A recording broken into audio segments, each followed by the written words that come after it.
Hello and welcome to GM Tips. GM Rick here. Boy, I love the lighting this time of day. It gives me, I think, a better lighting and not too bright for you guys. This is part 2, and you're going to hear Disney tunes in the background because many GMs having a good time, and it's been a good week so far. Alright, so part 2 of the Dragon Empires, which is part of the Pathfinder continent of Tian Xia. And we did part 1. We hit a couple of the places, we hit some of the races, and some of the other things. So make sure you get part 1 and read part 1 because it's important.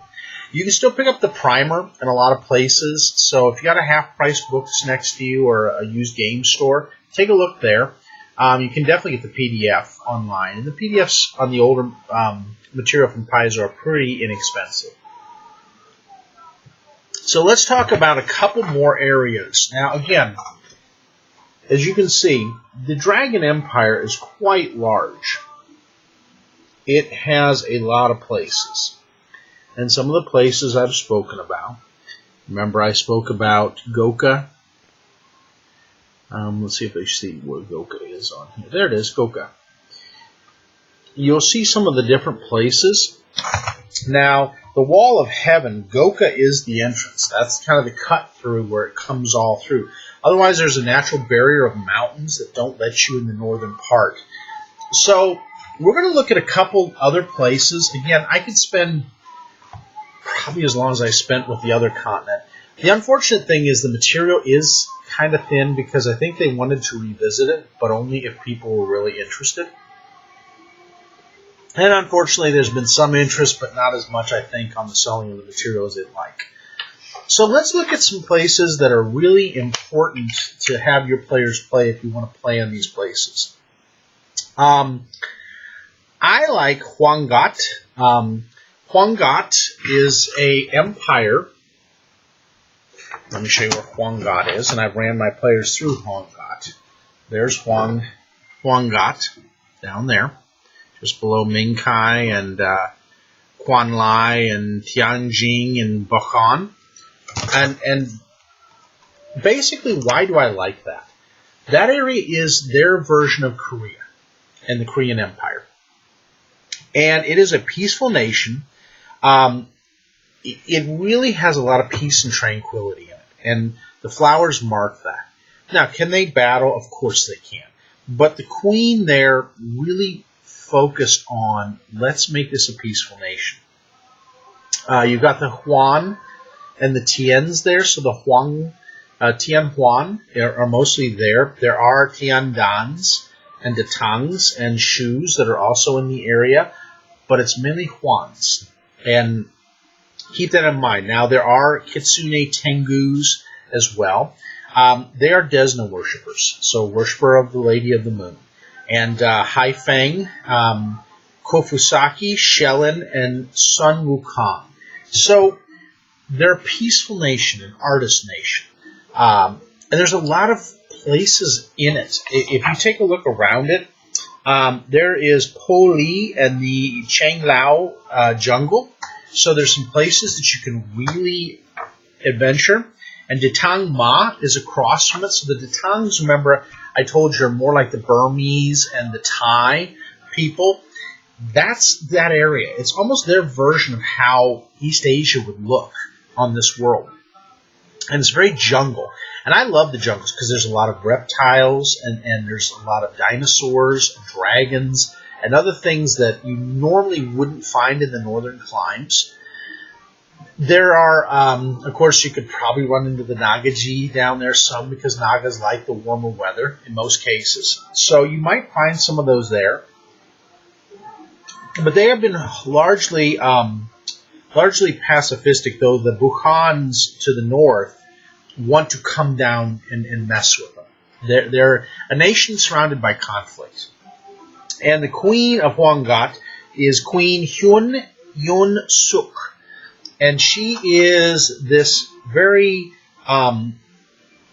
elderly matron who has had the kingdom, and she wants to transfer things to Princess Hyun Jeonji. And basically, the heir is trying to bolster up the military to make sure the Bukhan Empire won't come marching in. So it could end the peace that this nation has known for so long. So it makes it a nation of fun and strife for players to go into.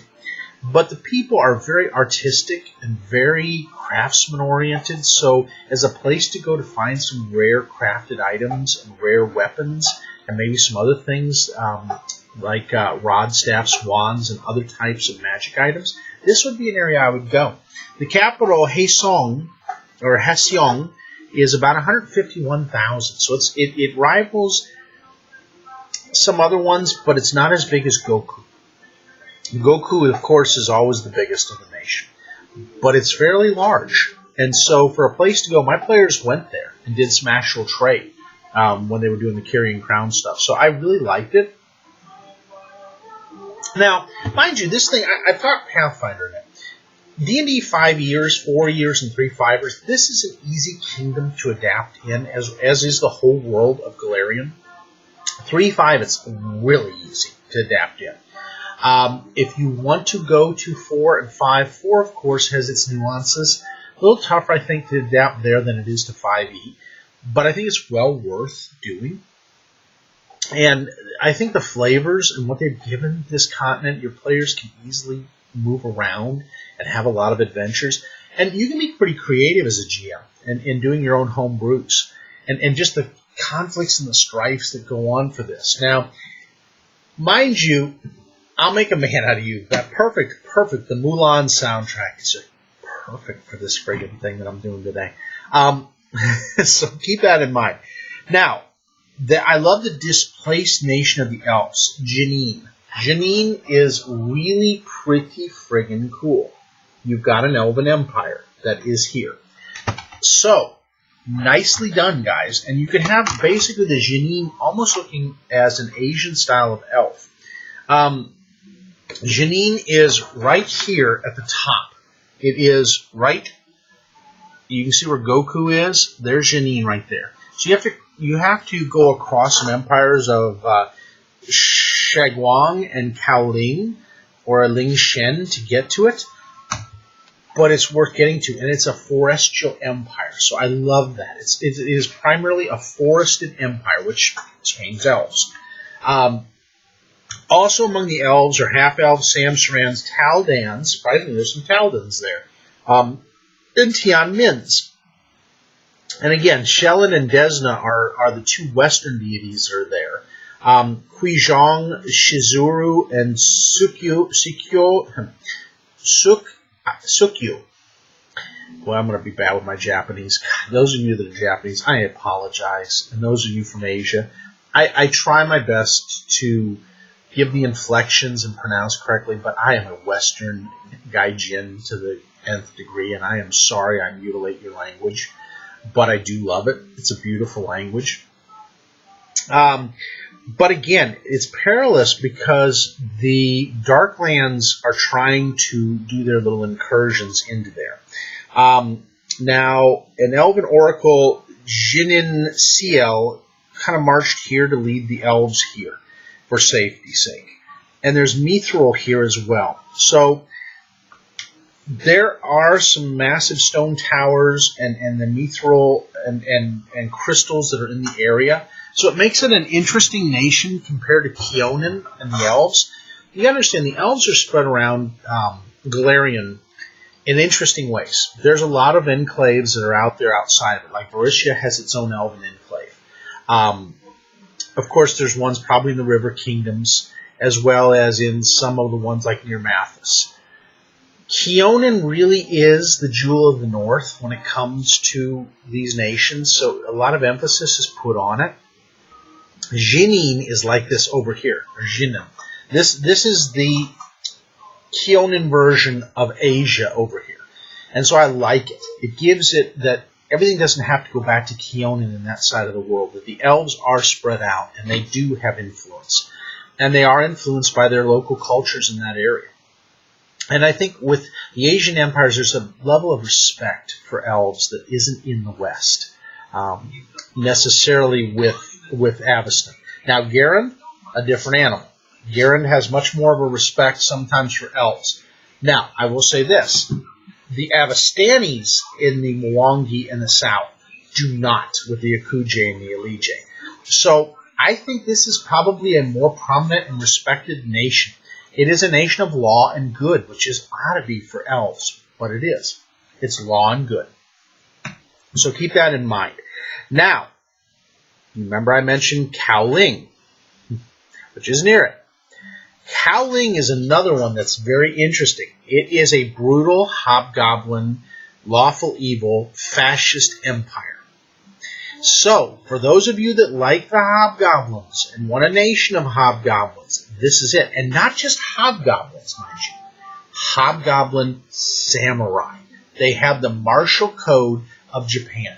And I love this. I love that Paizo went there with this. Because for me, it epitomizes what a hobgoblin would be. Goblins are all over the map. Hobgoblins are militaristic, regimented empires. And so this is that empire. They actually, in distant shores, do some things on Ducharge, which is the capital. Ducharge is a very interesting caste system type of city. And so I recommend getting Distant Shores if you don't have it with it, because it gives a detailed explanation of the city and leaves you a lot of room to put your own spin on it. But you don't have to create your own map. And Ducharge is about 24,000, which is small compared to some of the other ones, but it is a militaristic empire. You have to remember that. There are Ettins and hill giants and ogres there as well. The humans, Elven and Samsaran, are slaves to the empire. And Giant and Goblinoid are the two languages of preference. They love General Susumu and Yaching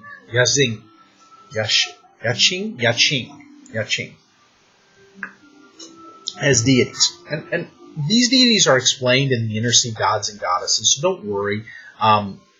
This doesn't leave out. There are places you can find information on the Asian deities. I love that. Now, another nation that's quite unique is the nation of, yes, let me hear you kind of go, ooh, Tengu. There is a Tengu nation of Quan Lai. There it is. And Quan Lai, if I remember correctly, love the artwork of this, by the way. Let's see, where's Quan Lai? Quan Lai is over here. See Quan Lai? So near Jining and some other areas, but it is a nation of Tengu. And I think that is very fitting because it's a chaotic neutral nation. The bird folk have a capital city of 19,230, that is Hisui Kasaru. And the Tengus also allow Asimars, Kitsune, Lokathas, the fish people, Tian Mins, and Tian Shus. And they all live together in kind of this amalgam. Desna is the only Western god there. Haifeng, Lao Shu Po, and Sung Wukong are the major deities in the area. Now, a nation of embittered and distrustful Tengus, they were very upset after the fall of Lung Hua, the major empire. And you'll get to hear Lung Hua's name a lot. It was what this whole empire was before it was Tian Xia. It was Lung Hua Empire. It fell. And after that dynasty and the mistreatment, the Quan Lais have made their own nation. It's kind of like a nation of the slaves rising up saying, enough. We're done. We're having our own nation. If you like it, great. If you don't, get the heck out. So, again, Lady Sutari Gongen inspires goodwill among the nation's inhabitants. She is one of the many leaders that has spoken to them and tried to broker peace between them, but there's a lot of distrust still.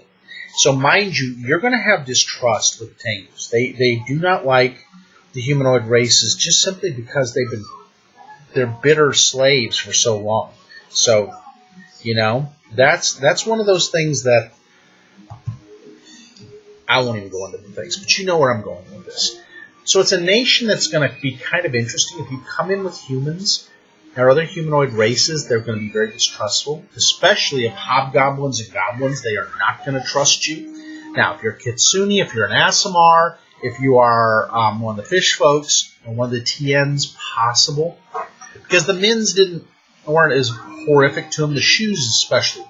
The Shoes are kind of the work backbone of the Empire anyways. So keep that in mind. There are two more, and I want to look here. Ming-Kai, especially, is one of those nations that I would go to. It is the capital and the dawn of an empire. It was the great empire seat of the Imperial Lunghua Empire, and it is still a capital of commerce and trade for all of the Tien continent. Again, lots of Tiens. You pick the ones. Mins are mainly there, but you've got Kitsune, Tengus, Huans, Las, and Shus that are all the human races there. It is a nation of law and order, of samurai, of feudal codes, of governors. And so just keep in mind that Emperor Higashiyama Shiguri basically got out of there. So keep in mind that when the Lunghua fell, there were some remnants that got out of there, but now it's changed to much more of a regionalized form of area. Ming-Kai has a lot of old mystery and temples and just that facade of the capital of the empire. And so keep in mind for adventure it would make it interesting. A lot of powers vying to return the empire. So keep that in mind. Where is my last place? Nagajor. Nagajor, I mean, there's so many other places, believe me. I could spend days in this stuff, but for the sake of video, Nagajor and the Naga Empire, to me, is just a really intriguing and unique thing. It is in southern Tian Xia, so there's Nagajor. It is the southern forest or jungle peninsula with mountains and jungles. The Naga they have a lot of Naga queen there. The patron goddess is Nalin Nibati. And, of course, it is an empire of just many different Nagas and Nagaji.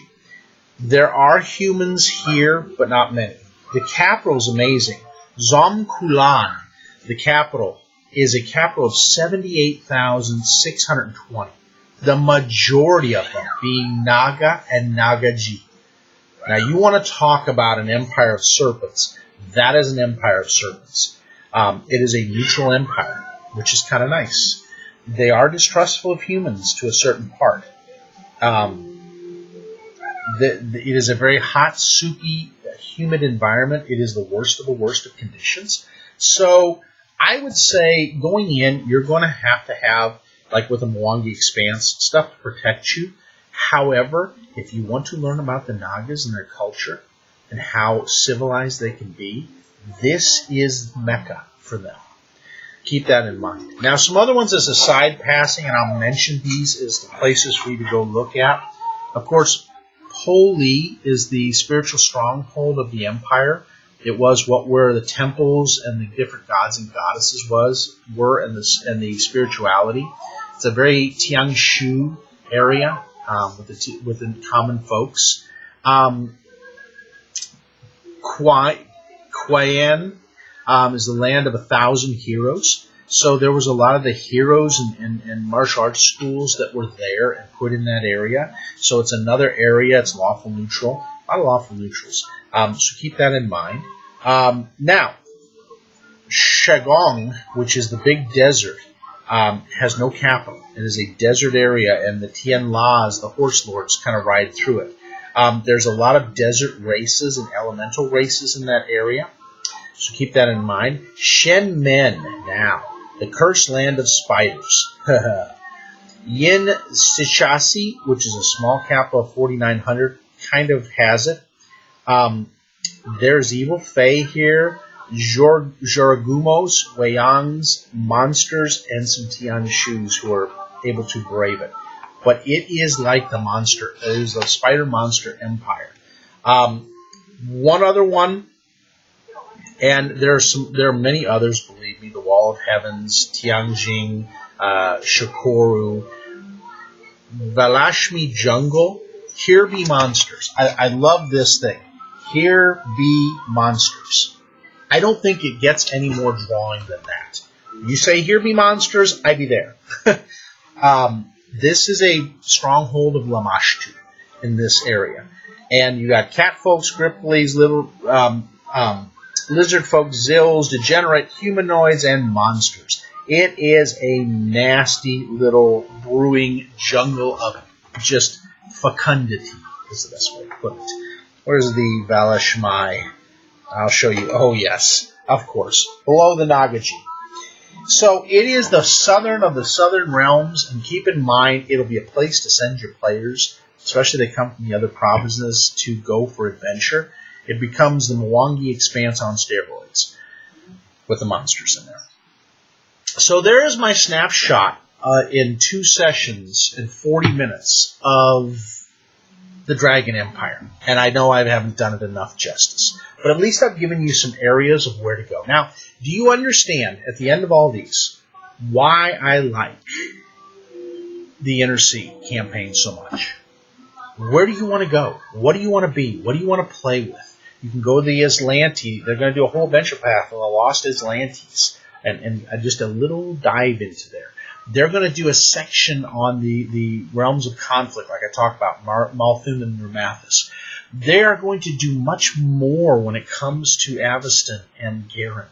And we haven't even touched Arcadia yet. Arcadia is supposedly Native America transplanted into this world. Except the natives are a lot more civilized and a lot more learned. And they've held off the invaders, unlike other places. So it's going to be neat. Just keep in mind there's so much here for everybody to play in and let you experience. So if you haven't used it in other systems, convert it. It's a campaign worth doing. No offense to Midgard. You guys, Midgard and Kobold, know I love you guys and I love what you've done. And I will do a dive into you because I do love your stuff like there's no tomorrow. Purple Duck, you know I like you guys too, and I love some of what you guys have done. There are so many others that out there that I haven't passed the love to, but believe me, I will. Numenera, you guys are coming up too, and I'm going to give you guys a lot of love on the Ninth World. So just know I'm going to go through and help everybody to get a love of different places. Open Legend, you're going to get your crack too, and I know you're going to get enough from Amara's from everybody else, but I thought I'll throw my hat in there too. Thanks again. 23 minutes, kept it 1 minute over. Hope you guys have a great week and enjoy the Dragon Empires.